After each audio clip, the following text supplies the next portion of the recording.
Anyway, experts say this is shaping up to be an historic blizzard. As of this afternoon, there were almost 20 inches of snow in Central Park, making this a top 10 snowstorm for the city dating back to 1869.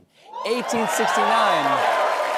These people know 1869 was a rough one for New York. Snow removal back then was just gangs of Irish street urchins with wooden spoons.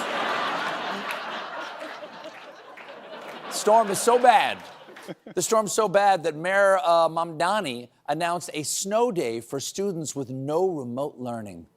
Yeah. Old school.